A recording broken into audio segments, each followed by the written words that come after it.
In the previous video, we looked at a technique or a strategy called a method of undetermined coefficients. I think I forgot to tell you in the video that that's what it was called, but that's what the title of the section in the textbook was, and therefore the title of the video written at the top of the video. Anyway, so we used that technique to solve questions or solve differential equations that look something like this. So I'd like to start this video by trying to do this using that technique. Let's start by finding the characteristic equation. We're going to have r squared plus 3r minus 10 equals 0. And that is, I think, 2 and 5 works. So r, 2 and 5, and no, it does not. So I'm going to use the quadratic equation. The 2 times 5 is 10, and 5 minus 2 is 3, but the signs don't work out. So I'm just going to have to use the quadratic formula. This gives me solutions. Let's see, negative 3 plus 7 is 4. 4 over 2 is 2. Negative 3 minus 7 is negative 10. 10 over 2 is negative 10 over 2 is negative 5. So it did factor. Yes, positive 5 and negative 2. Okay, or positive 5 and negative 2 in the factors, and then of course that transfers to here. So, oh well, never mind. I got my solutions to the characteristic equation, so I know that two of my solutions are y1 equals e to the 2t, and y2 equals e to the negative 5t, and that therefore the general solution of the homogeneous version of this is the, where's my pointer? This is a non-homogeneous equation, but the general solution to the homogeneous equation that corresponds to this would be c1 e to the 2t plus c2 e to the negative 5t. Keeping in mind that c1 and c2 could be the same number, but we don't know, and there's an infinitely large chance that they won't be, so we assign them different subscripts because we're just recognizing that these are very likely to be different numbers, even though they may turn out to be the same. Now, in the method of undetermined coefficients, we said we need a third solution here, and it's going to take the form y sub p, a particular solution, that's probably something that looks like this, where maybe the coefficient is a little different. So let's call it a e to the 2t. And the first derivative of that is 2a e to the 2t, and the second derivative is 4a e to the 2t. And now we need to plug these into this equation and set it equal to 4e to the 2t to find out what a is. So let's do that. My y double prime is 4a e to the 2t. And then I have plus 3 times y prime. Well, y prime is 2a e to the 2t. And then minus 10 times y, where y is a e to the 2t. And that all has to equal 4 e to the 2t. This is just a review of what we did with the method of undetermined coefficients, but it's a good review, and it's going to segue into why we need another method. So bear with me here. I have 4a e to the 2t plus 6a e to the 2t minus 10a e to the 2t equals 4 e to the 2t. And now if I factor out e to the 2t here, I get 4a plus 6a minus 10a, and that still has to equal 4 e to the 2t, but that tells me this adds up to 0. So I get 0 equals 4 e to the 2t. Well, this can't equal 0 because e to the 2t is never 0. Right? And multiply whatever this non-zero number is, you multiply that by 4, and you're certainly not going to get 4. So that tells me not that there is not another solution, but that the method of undetermined coefficients doesn't work for this problem. So I need another strategy. In general, we want a solution to an equation in this form. Notice that this is first of all, it's not a homogeneous, it's non-homogeneous. It is a second order linear differential equation. But the coefficients are not necessarily constants either. So as we work through the theory for this one, notice that it's a very general statement that we'll be making, although we'll be making some assumptions in order to make our work easier. And I'll explain both what those assumptions are, why we make them, and also how we can get away with making it. I'll explain that as we go along. There's really one big one. But what we're going to do here is assume that, as on the previous screen, we had been able to work out y1 and y2 as solutions to the corresponding homogeneous equation, right? So here we'll just say, assume that y1 and y2 are solutions to the corresponding homogeneous equation. And that means that y equals c1y1 plus c2y2 should be a general solution to the homogeneous equation. The problem is that didn't work for us. So this is one of the places where we have an opportunity to make an adjustment to our strategy and see if we can figure something out. In part, note that since I'm working with non-constant coefficients here, instead of using constants as my coefficients in this case, what happens if we use functions? I'm going to call those functions u1 and u2. U sub I is some function of t. In other words, when I write u1, I mean u1 of t. u2 is u2 of t, just like y1 is y1 of t, and so on. So now I have a proposed solution. It's similar but different to the types of solutions that we've tried before. This time we have functions instead of just constants. And we're still looking for, remember, a solution to this non-homogeneous equation.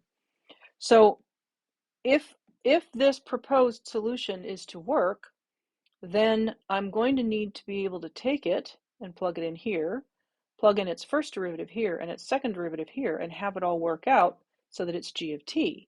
So let's do that next step. We've done this before, right? Find a solution, take its derivative, take its second derivative, plug it in. Okay, so here I'm going to take the derivative of this first product. I'll have the first times the derivative of the second plus the second, put it over here, the second times the derivative of the first, and that is this term here has this derivative, and this term here has the derivative, the first times the derivative of the second. I have to say this out loud, or at least in my head every time, plus the second times the derivative of the first. Otherwise, I forget where I am in the process. You may have a slightly different mnemonic. That's absolutely fine. So there's my derivative. It is a bit cumbersome, and I still need to take the second derivative. Right? So now I have four products, the sum of four products, and I'm going to need to take the derivative of that. And we could certainly do that, but let's make an observation first. This equation that I have written down here is very generic looking at the moment. This equation is a proposed solution to this equation, to this differential equation, right?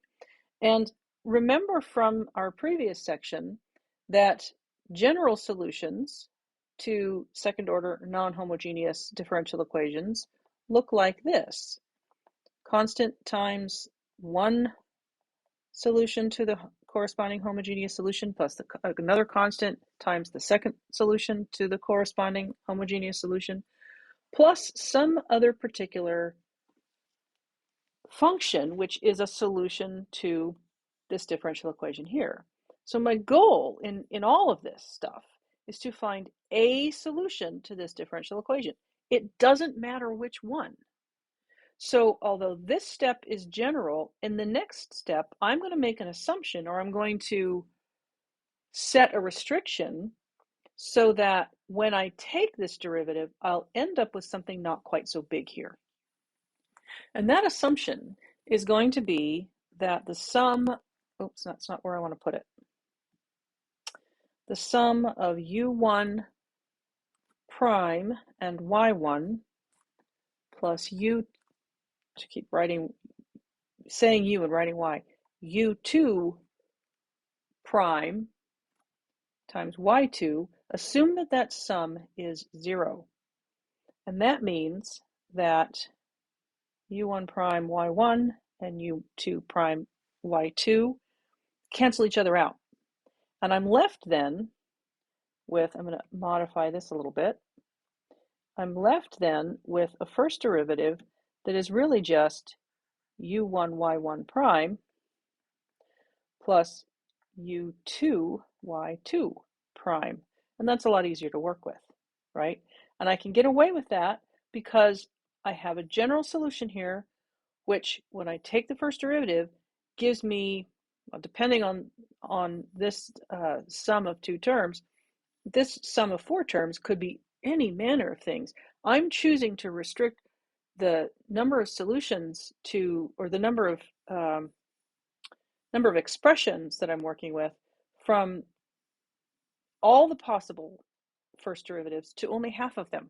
And that still gives me half of the many solutions, the many possible solutions there are to this equation. I'm looking for, where's my pen? I'm looking for this yp of t, right? That's what I'm looking for right now. And there are many of them, and I just need one. So I make a minor restriction on my first derivative to give me fewer terms to deal with when I'm looking for my second derivative. My second derivative is, again, the sum of two products. So each product uses the product rule. The first times the derivative of the second plus the second times the derivative of the first. And then the second term gives me the first, that derivative is the first, times the derivative of the second, plus the second, times the derivative of the first. Okay, so now I have a y prime, and a y double prime, and I'm going to plug these into this equation. Y double prime is u1, let me move that up a little bit, u1 y1 double prime plus u1 prime y1 prime plus u2 y2 double prime plus u2 prime y2 prime. That's a lot of primes. And now that's my y double prime. So let me put that in parentheses just so we can see it. I'm going to add to that p of t times y prime. Well, y prime is u1 y1 prime plus u2 y2 prime. That's the version I chose to work with. To that, we're going to add q of t times y. Well, y is my function that I claim is a potential solution. So that's going to be u1 y1 plus u2 y2. And that has to equal g of t. Now I'll do this off screen. I'm going to distribute my p's and my q's, and I'll just do that step first. Okay, so these two terms here is what I get when I distribute p across u1 y1 prime and u2 y2 prime. I get those two. When I distribute q, I get this. This is just remove the parentheses. It's still equal to g of t. Now I'm going to collect like terms. And what I'm going to do is collect up all the terms that are related to u1. I'll just highlight those. So I have y1 double prime plus p times y1 prime plus q times y1. That should look familiar because that is the left-hand side of this non-homogeneous equation. Right? It's the left-hand side of this thing. Plus, now I'll highlight my u2 terms. So I'm going to have u2 times y2 double prime plus p times y2 prime plus q times y2, which again is the left-hand side of my differential equation.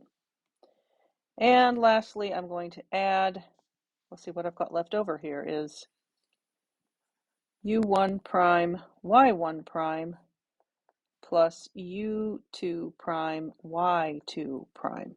Still all has to equal g of t. Now, notice that this thing right here, which I've already pointed out, looks just like the left-hand side of my non-homogeneous differential equation. That thing right there is an expression. It looks just like the left-hand side here, except instead of y, I have y1.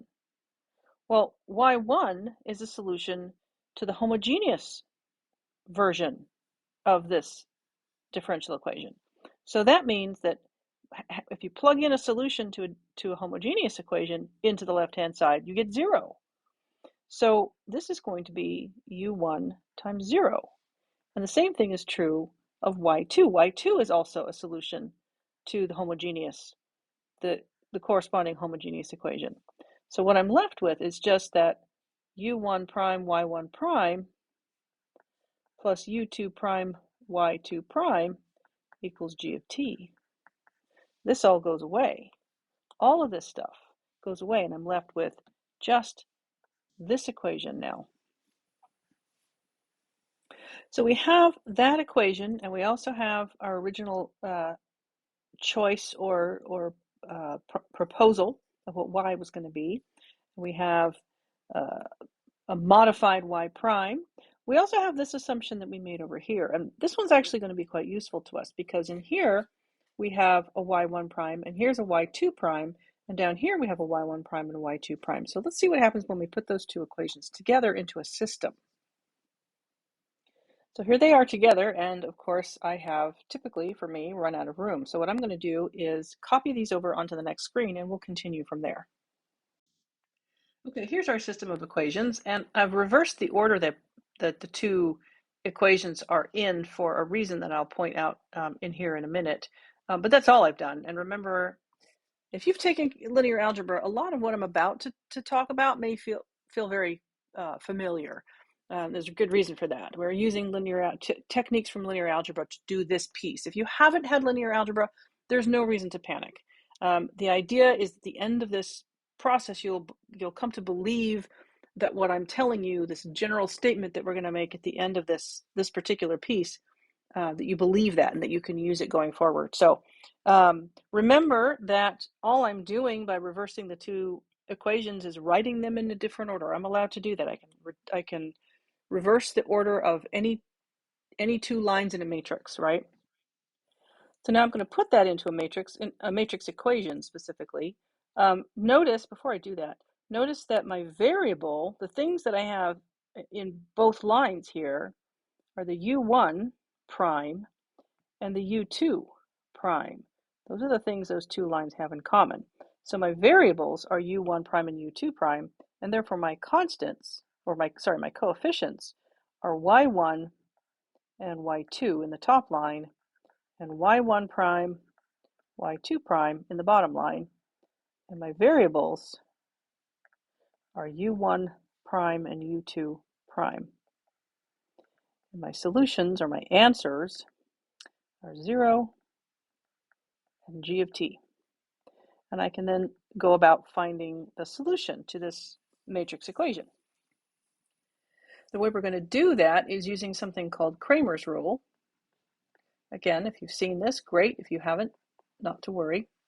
Cramer's rule says that the things in this column, u1 prime and u2 prime, these are notationally, this is the specific version of Cramer's rule to this application. So the notation may look a little different here. If you've had linear algebra, it's not quite what you would see. They would say x sub I equals, right? But I'm just going to write it, in fact, I'm going to give myself a little more room here. I'm just going to write it as though it's specific to this application. And what I've got is that u1 prime is going to be equal to the determinant of a matrix over the determinant of a matrix. And I'll fill those in just a minute. And u2 prime is going to be equal to a determinant over a determinant. Now the denominators are the same. The denominators turn out to be the matrix that we want to use here. The determinant, or the matrix that we want to use, is this matrix right here. So I'll just highlight that for us. And I'll copy that in. That's y1, y2 in the top, y1 prime, y2 in the bottom. And that's the same for both, y1, y2, y1 prime, y2 prime. And I hope you recognize this. This is the first and second solutions of a differential equation and their derivatives. And if we take the determinant of that, we get what we call the Wronskian of y1 and y2. Interesting observation to make, I think. The denominators are the same.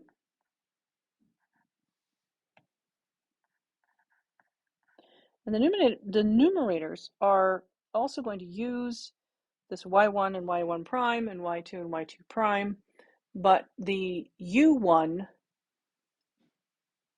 the solution we get for u1 uses y2 and y2 prime, and the solution for u2 uses y1 and y1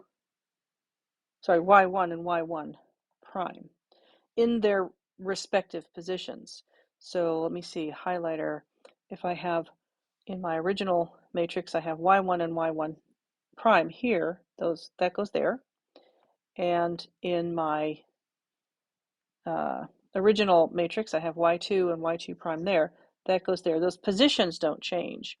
What I'm going to put in the other positions, however, are the right-hand side of this equation, the 0 and the g of t.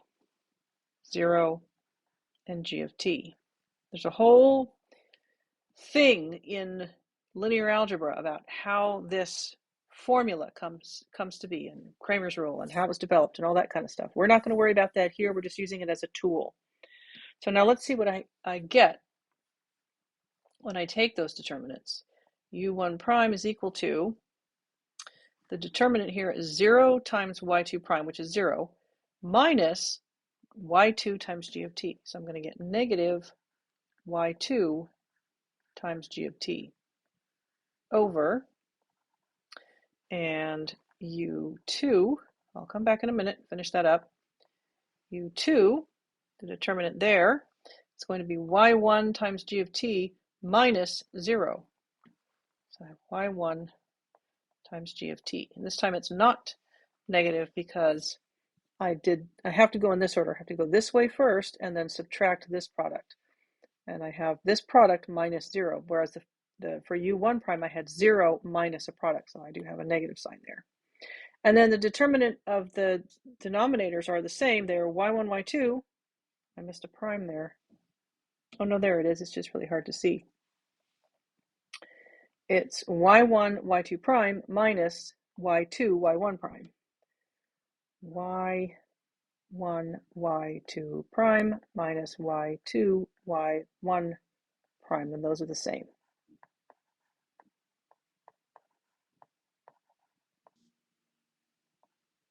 Once I've got this written down here, I think what I'm going to do is write my numerators up here because it's a little bit more compact. I have negative y2 times g of t and positive y1 times g of t.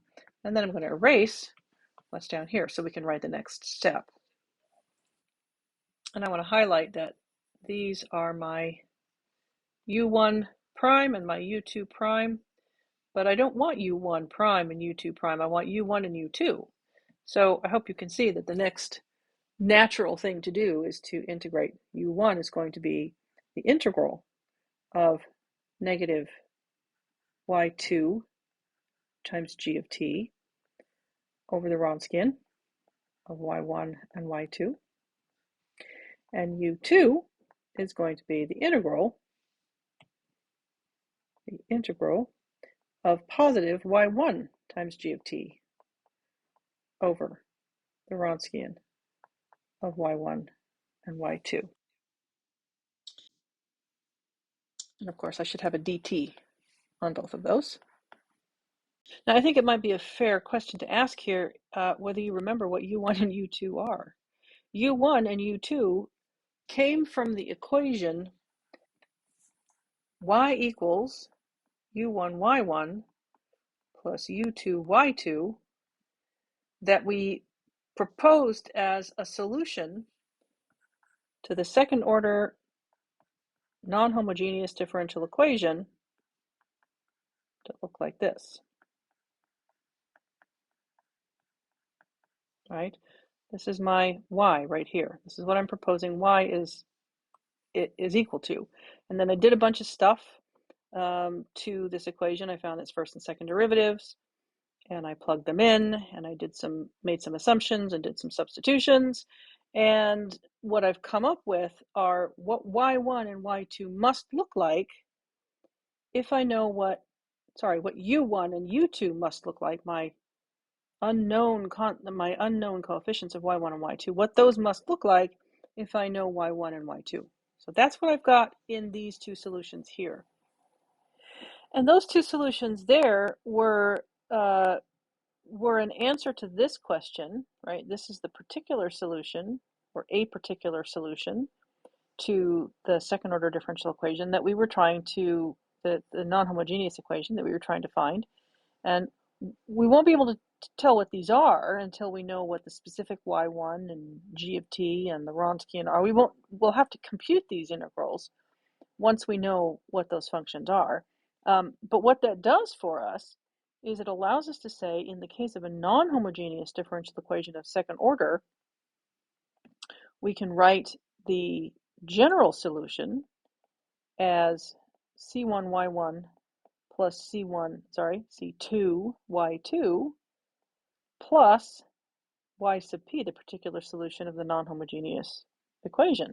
But instead of writing it as y sub p, I'm going to write it out. And what that is u1 y1 plus u2 y2. Notice that I have a y1 times a constant plus a y1 times a function. And I have a y2 times a constant and a y2 times a function. So for a non-homogeneous second order linear differential equation, this is the form the general solution takes. All right, let's go to the next screen to look at an example of how this all plays out. Okay, here is a second order linear non-homogeneous differential equation. And because it's non-homogeneous, I know that I'm going to have solutions that look like this. c1y1 plus c2y2 plus u1y1 plus u2y2. And it's my job now to figure out what y1 and y2 are so that I can multiply them by constants, and figure out what u1 and u2 are so I can multiply y1 and y2 by those as well. So let's start by figuring out what y1 and y2 are. That's a really pretty straightforward thing to do, because this piece right here is the general form of the solution to the corresponding homogeneous equation. And that is y double prime minus y prime minus 2y equals 0. And solutions to that take the form y equals e to the RT, where RT is found by the characteristic equation r squared minus r minus 2 equals 0. That one factors, so I have a nice neat solution here, 1 and 2. That's going to be negative 2 and positive 1. So my two solutions are y1 equals e to the negative t, and y2 equals e to the 2t. And that y1 is going to go here and here, but also here and here.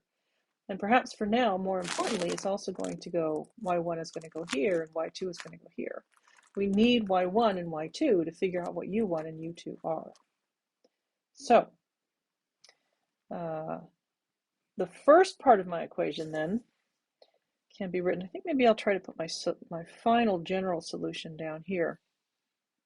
I'll kind of build it up as I go along.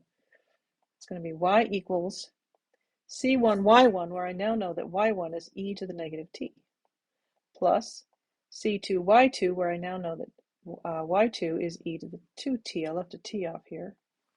Y to the 2t.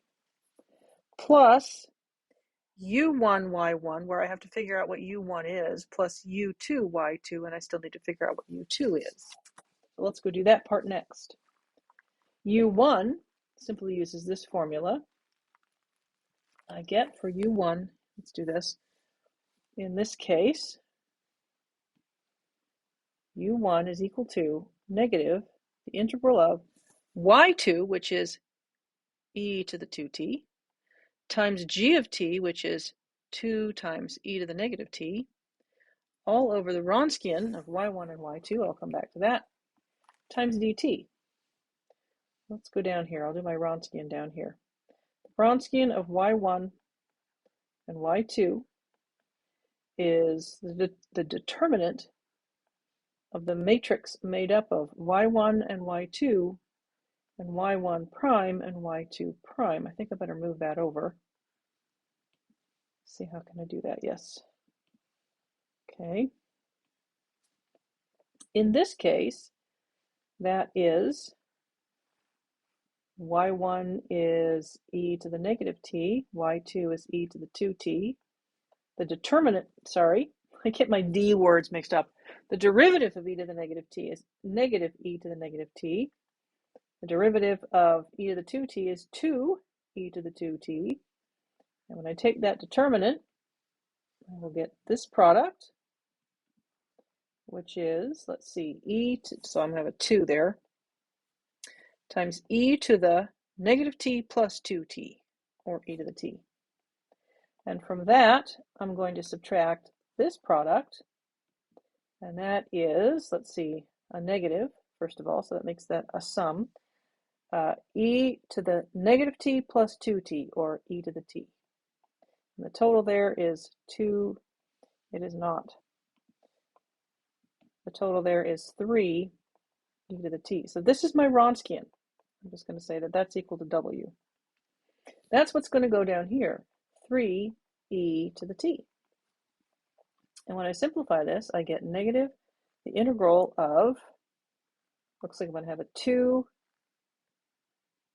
e to the t on the top and a 3 e to the t on the bottom. And that's negative, pull the 2/3 out.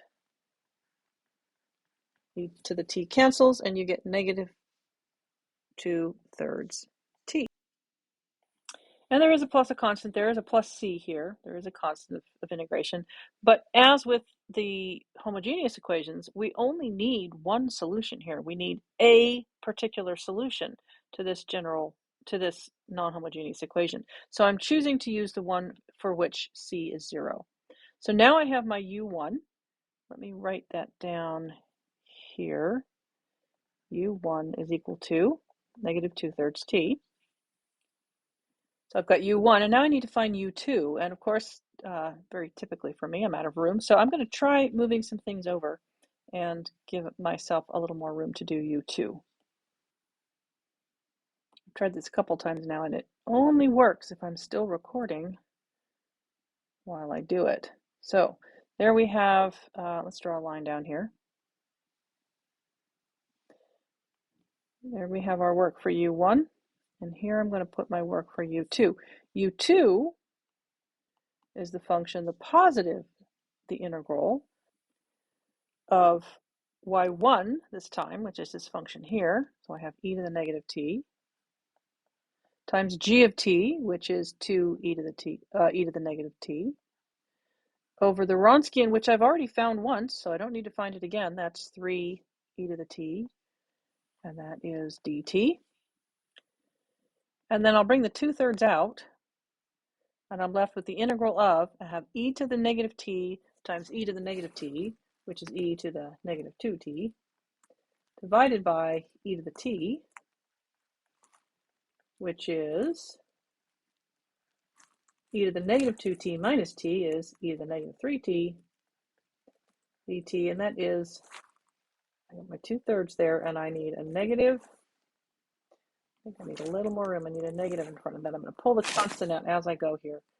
There's my 2/3, and then I'm going to pull out the constant negative 1/3,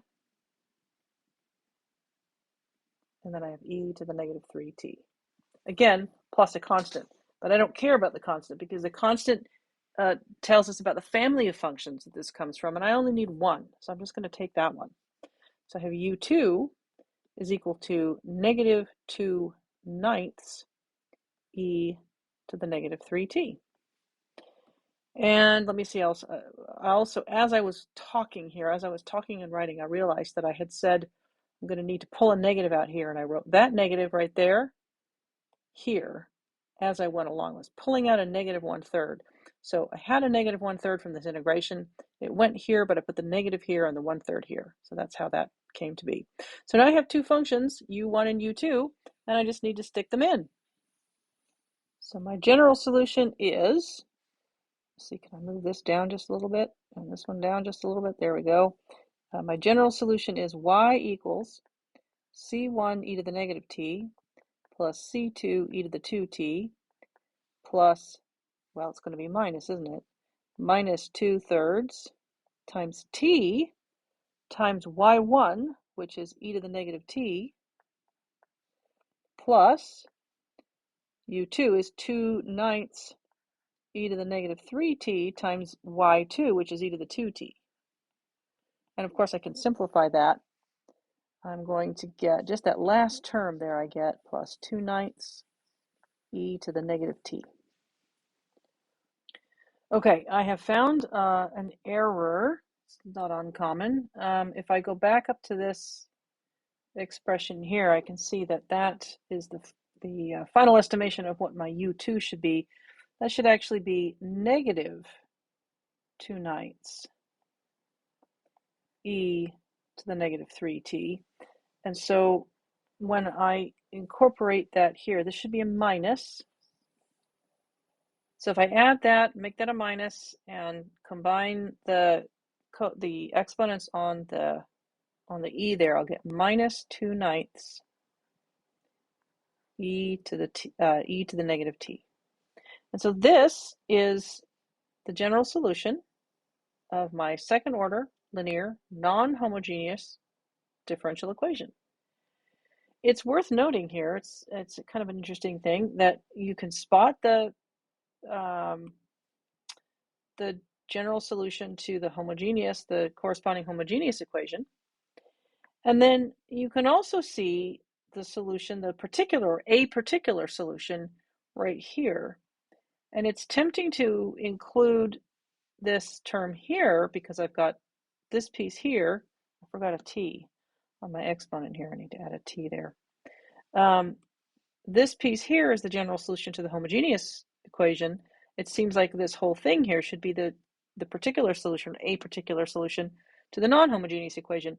But if you factor out let me point at them, from this term here and this term here, if you factor out an e to the negative t, you have c1 minus 2/9, which is still a constant, right? That is still an unknown constant. So I don't need, and I can write it that way. I could write this as, say, for example, c3 e to the negative t plus c2 e to the 2t minus 2/3 t e to the t, and leave this term off. That would be another way to write this. And so if you were asked in this case just for a particular solution, you might give just this term here. Okay, by way of comparison, let's take a look at solving this differential equation using the method of undetermined coefficients. We know that a solution to all solutions to the corresponding homogeneous equation are c1, y1, we found y1 to be e to the negative t, plus c2, y2, and we found y2 to be e to the 2t. And by and large, we have said, let a particular solution to the homogeneous equation be something that looks like or takes the form of the right-hand side of the homogeneous equation. And if that's the case, if this equation, if this y is going to work as a particular solution, then it has to be something that I can differentiate and plug into the original equation and get 2 e to the negative 2t. So let's see what happens when we do that.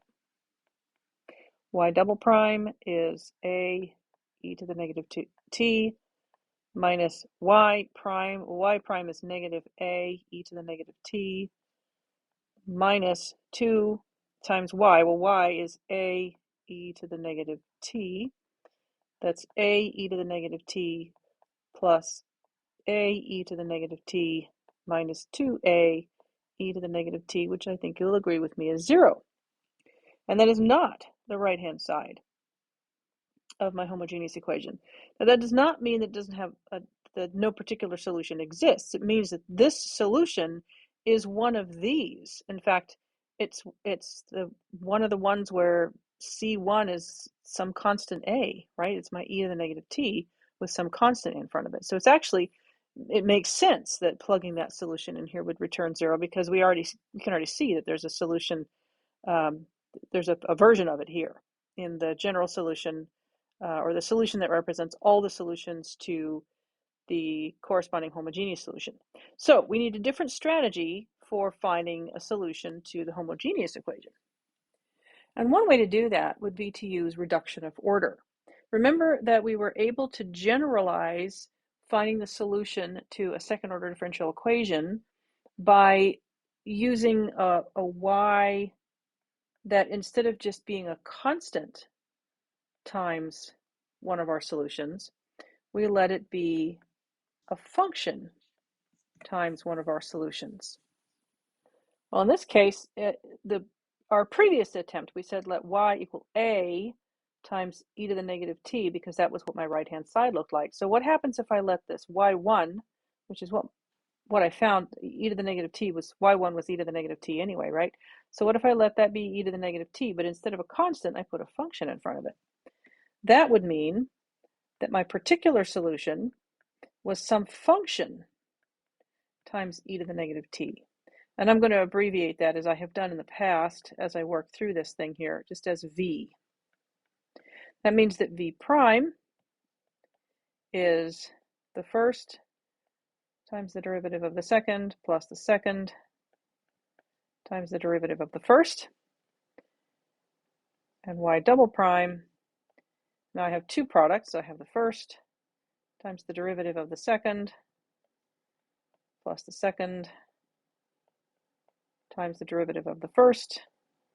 And then I have another product, so I'll have the first times the derivative of the second plus the second times the derivative of the first. And let me tidy that up a little bit. This one's going to give me negative v e to the negative t plus v prime e to the negative t. And this is going to give me, let's see, it's often the case that two terms will combine. I have a v e to the negative t, a v prime e to the negative t, a v double prime. Here's another v prime e to the negative t. These are both negative. Let's write the double prime down first. We have v double prime e to the negative t plus, actually it's going to be minus, I have minus v prime e to the negative t, and then another minus v prime e to the negative t. So I have minus 2 v prime e to the negative t, and then I have plus v e to the negative t. So now I have a proposed y sub p, a proposed y prime, and a proposed y double prime. So let's plug those into our original equation. We'll get y double prime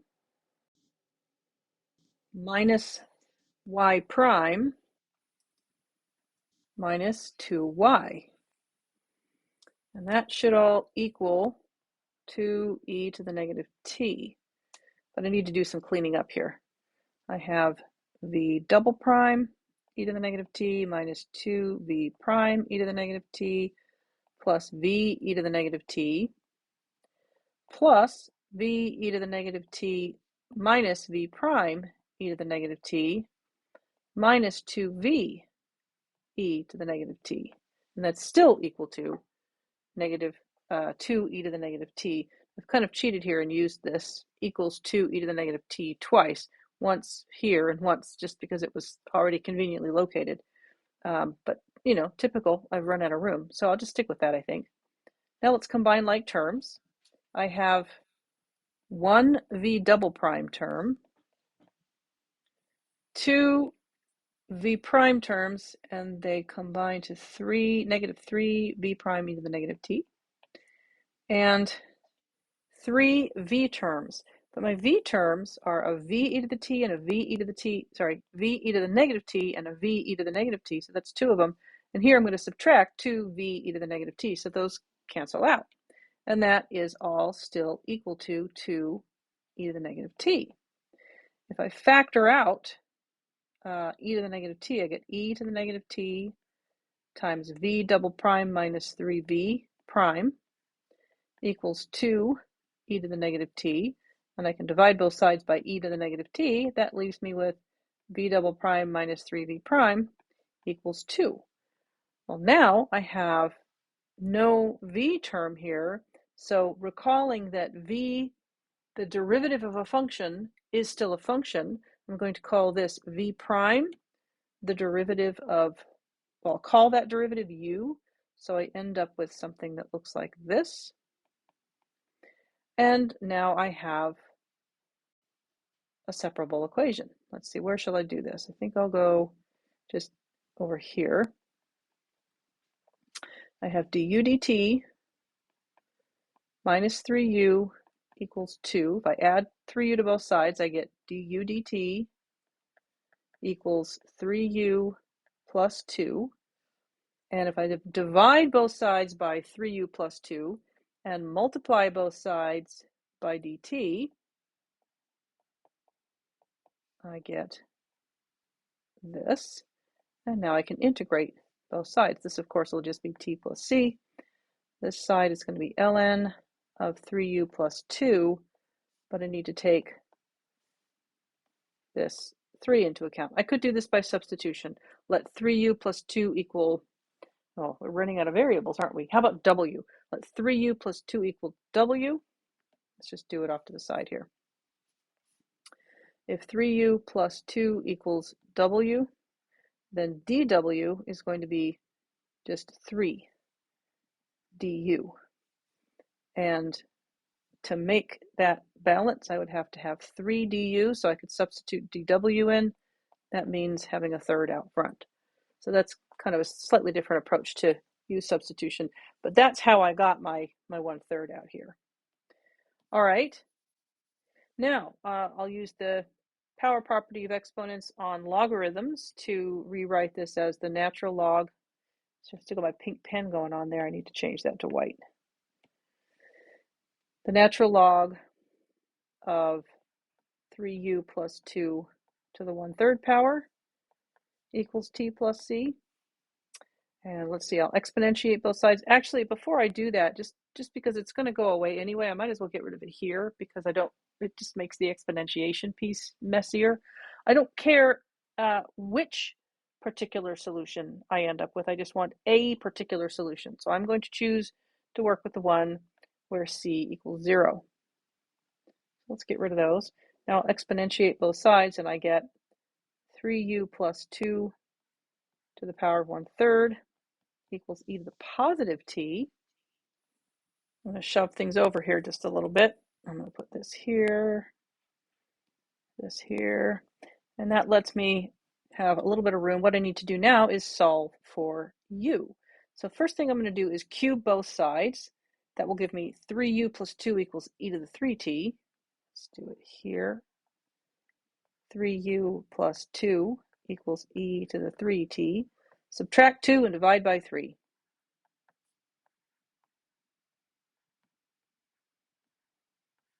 Okay, so there's my u. Now, remember that we were actually looking for this function here, v, and at some point, if I can remember where we did that, we said, here we go, let's let u be v prime. Then u prime is v double prime. So since we're looking for v, and since u is v prime, what we need to do now is integrate both sides of this with respect to t. Of course, the integral of u with respect to t is just v. That was the whole point there. And I now have the integral, let's just do it as a third, times the integral of e to the 3t minus 2 dt. All right, I'm going to do this. I'm going to finish this on the next screen because clearly I'm not going to be able to do it here. V equals 1/3 the integral of e to the 3t minus 2 dt. Okay, and integrating this, I have two terms here, so I'll integrate term by term. E to the 3t has an integral of 1/3 e to the 3t, and 2 has an integral of 2t. And then again, I'll have a plus c here. If I'm just blindly obeying integration rules, I need a plus c, but I'm looking for a particular solution and I don't care which one it is, so I'm not going to bother with the constant. So, what have I got now? 1/9 e to the 3t minus 2/3 t, and this is my function v of t.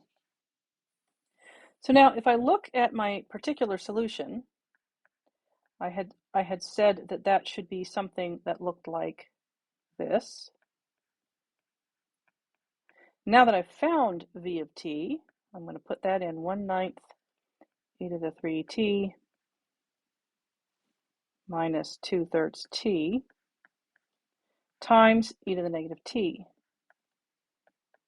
And if I distribute, I get 1/9 e to the 2t minus 2/3 t e to the negative t. Now, my general solution for the homogeneous differential equation, second order differential equation, was supposed to be something that looked like this. C1y1 plus C2y2 plus U1y1 plus U2y2. And we said earlier that y1 was e to the negative t, and y2 was e to the 2t, and we now have some other function. I'll write it just as 1/9 e to the 2t plus, it turns out it's going to be minus 2/3 t e to the negative t, and so this equation also satisfies the general solution to our second order differential equation. It's a little bit different from the one that we came up with in the variation of parameters part of this video, and yet it still has that same opportunity. I'll call it an opportunity. Let's take a look at our e to the 2t terms this time. We have one here from our from the general solution to our corresponding homogeneous equation, and we have another e to the 2t term here that came about as a part of our work to find a particular solution to the homogeneous equation. And if I factor the e to the 2t out there, I'm factoring the e to the 2t out this time because that's what they have in common, I will get, I have a plus here, then I have e, actually I think I'm going to do what I did the last time and put my e to the 2t on this side. And when I factor this out, I get a c2 plus 1/9, which is still a constant. And then minus 2/3 t e to the negative t. So I still have c1 e to the negative t plus some constant times e to the negative 2t minus, and here's the magic, minus, which color should I use? Maybe green. Oh, I used blue. I haven't used blue in a while. Minus 2/3 t e to the negative t. Well, if you go back a couple of screens, or if you look back in your notes, you'll notice that when we did variation of parameters, we combined a couple of terms to get a different constant in front of e to the negative t. We had a constant c2 times e to the 2t, and what we had left over was this very term right here. So we've taken two different approaches. We've ended up with two slightly different things we had to do to combine constants, to combine like terms, as it were. But we've ended up with the same third term. And for that reason, number one, I would argue that is the particular solution you would want to write down as your solution, or as your answer to the question, what is a particular solution to this second order homogeneous equation? So there's that. There's also the argument that it has taken us considerably longer to get to that answer using reduction of order. than it did to use variation of parameters. So this is a good example of we did it with variation of parameters because that's what we were learning. And then we tried to use the method of undetermined coefficients, and that didn't work. So then we had to go back and try to find something else. And it turns out in this case that reduction of order worked. Something else might have. Reduction of order was the thing that came to mind for me, so that's how I did it. So, and to reiterate, this is actually a question from your textbook. Let me see if I can find it. It's question number 2, the end of 3.6. And the instructions for that question say to use the method of variation of parameters, which is what we did at the outset, to find a particular solution. So that would be this piece here. Ultimately, you wouldn't need, well, you would, because you'd need to integrate y2 over the y2 times g of t over the Wronskian, right? You'd still need to know what y1 and y2 were, but you wouldn't need the equation in this form or in this form. Would not need the equation in this form. Ultimately, you just want this. Ultimately, you just want this particular solution to answer the question as it's written. But then it says, then check your answer by using the method of undetermined coefficients. Well, we tried that and it didn't work. So we had to resort to other means. All of that to say, variation of parameters is a pretty powerful tool. And if something else doesn't work, oftentimes variation of parameters will. So that is quite enough for this video. If you've made it all the way through, congratulations. And we'll be looking next at some applications, some mechanical and electrical vibrations. That's our next section. And the one after that is called forced periodic vibrations. So look forward to those.